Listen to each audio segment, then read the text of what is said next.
చెప్పడానికి ఆఫీసర్ గారిని తీసుకుని అతని దగ్గరికి బయలుదేరారు. వచ్చాక అతనే అడుగుదామని చెప్పేసి బయటపడి ఉంటుంది. దాంతో ఆఫీసర్ గారిని చంప చేసి మీ అమ్మాయిని బంధించేసి ఉంటాడు. మిస్టర్ రెడ్డి, ఈ అడవిలో అంగుళం గాలించండి. ఆ అడవి రంగుల ప్రాణాలతో పట్టుకోలేకపోతే గాయపరిచయంలోకి తీసుకోండి. అమ్మాయిని వాణించి కాపాడండి. Yes sir. నేను రాజేంద్ర శవాన్ని పోస్ట్ మార్టం పంపిస్తాను. 24 గంటల్లోగా సరోజన ముందు ఉండాలి. ఆ అడవి దొంగ కటకటాల వెనక ఉండాలి. కమాన్. Yes sir. కమాన్.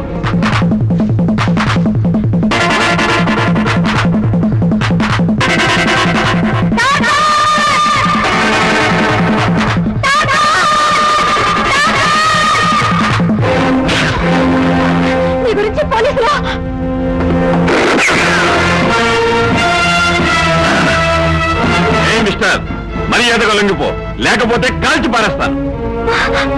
అమ్మా సరోజ, నువ్వు తప్పుకో. అతను అడవిదంగా హంతకుడు.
పెద్ద దెబ్బ తగిలిందే.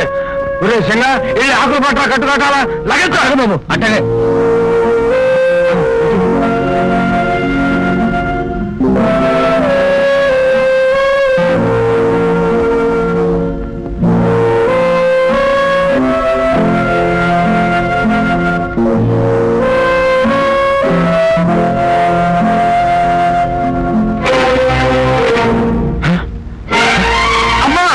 వస్తుందమ్మా. ఇటు వచ్చి పచ్చబొట్టు చూడమ్మా. ఇది నీ కొడుకు భుజం మీద నేను స్వయంగా పొడిపించిన పచ్చబొట్టమ్మా. చూడమ్మా.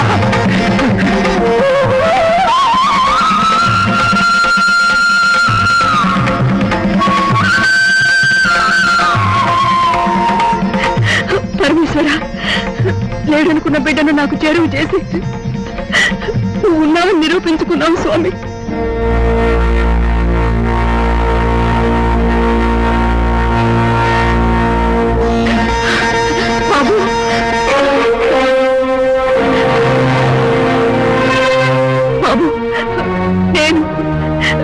కన్న తల్లిని బాబు. మాట రానడికి మీరు తల్లి అని చెప్పిన అర్థం కాదండి.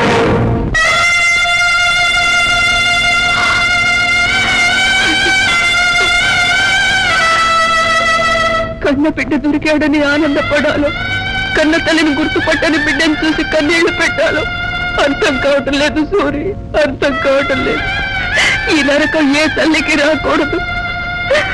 నేను వాడికి తల్లిదని ఎలా చెప్పుకోవాలి?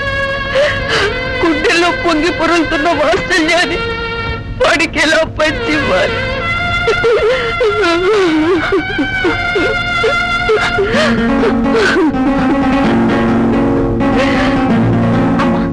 మీరే అతని కన్నతల్లని అతనికి అర్థమయ్యేలా నేను చెప్తాను.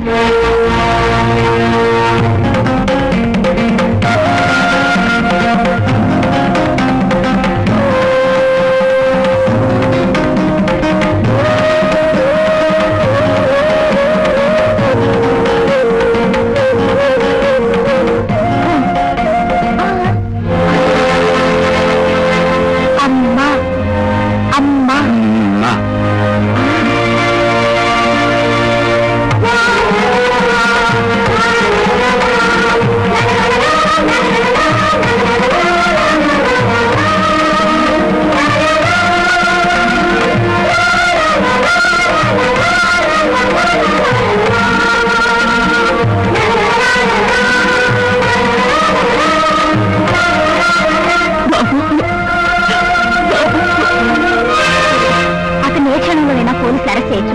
అది జరగకుండా నేను డోలార్డర్ తీసుకొస్తాను. అంతవరకు మీరు జాగ్రత్తగా ఉండండి.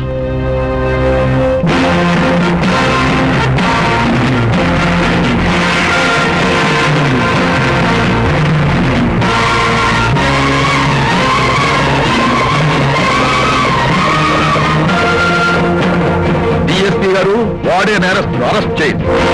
అయ్యా డిఎస్పీ గారు, వాడు నేరస్తుడు కాదు, నా కన్న బిడ్డ.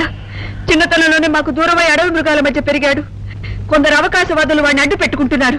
నా మాట నమ్మండి. చూడండి, మీరేం చెప్పదలుచుకున్నా న్యాయస్థానంలో చెప్పండి. న్యాయస్థానానికి తీసుకువెళ్ళినా నేను నిరపరాధిని అని నా బిడ్డ నోరు విప్పి చెప్పుకోలేడు డిఎస్పీ గారు. అంతా అబద్ధం సార్. మాటలు రానట్టు వాడు నటిస్తున్నాడు.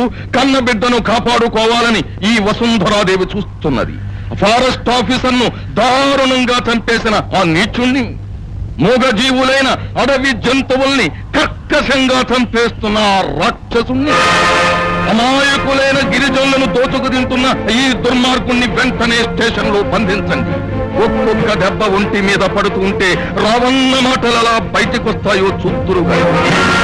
డిఎస్పీ గారు, వెంటనే వాడిని పోలీస్ స్టేషన్ లో బంధించకపోతే ఈ గిరిజనులు తిరుగుబాటు చేసే ప్రమాదం ఉంది. Take them to the station. Daddy please daddy, నేను చెప్పిందంతా నిజం, నన్ను నమ్మండి. చూడమ్మా, పెళ్లి కావాల్సిన పిల్లవి. ఒక అడ్రస్ కూడా తెలియని వ్యక్తుల గురించి ఇలా మాట్లాడుతున్నామంటే నలుగురు ఏమనుకుంటారు? అందుకని నిజం తెలిసినా నోరు మూసుకొని కూర్చోమంటారా? అతను నేరస్తుడవనో కాదో నిర్ణయించవలసింది న్యాయస్థానం. నో, నీకు స్వతంత్రం ఇచ్చి ఇప్పటికే చాలా నష్టపోయాను. You get inside, go.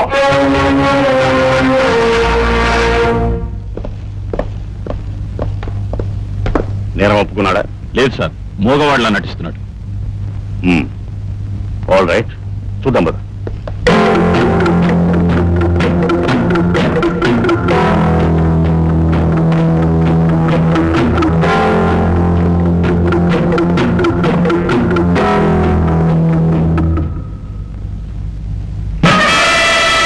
నువ్వు మౌనంగా ఉంటే ఊరుకుంటావనుకుంటున్నావేమో.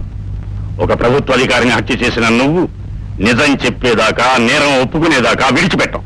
ఏనా నువ్వు నిజంగా అడవి మనిషివేనని మమ్మల్ని నమ్మించాలనుకుంటున్నావా?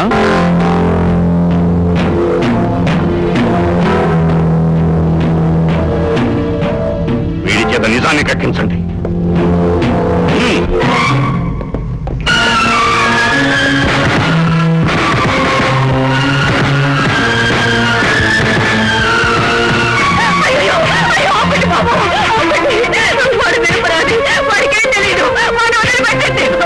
వాడు నిజం ఒప్పుకునే వరకు వదలం. కనిపించని దేవుడి కోసం ఎన్ని పూజలు చేసినా కనిపించదట్లే. మాటలు రాని నా కొడుకుని మీరెంత హింసించినా నిజం చెప్పలేదు. వాడు మొండికేసి మృగంలా ప్రవర్తిస్తూ ఉన్నంత వరకు. మృగమా? వాడు మనుషుల మధ్య బ్రతకలేదని తెలిసి వాడిని మాట్లాడించడం కోసం మానవత్వం మర్చిపోయి హింసిస్తున్న మీరు మనుషులా, మృగాలా? బయటికి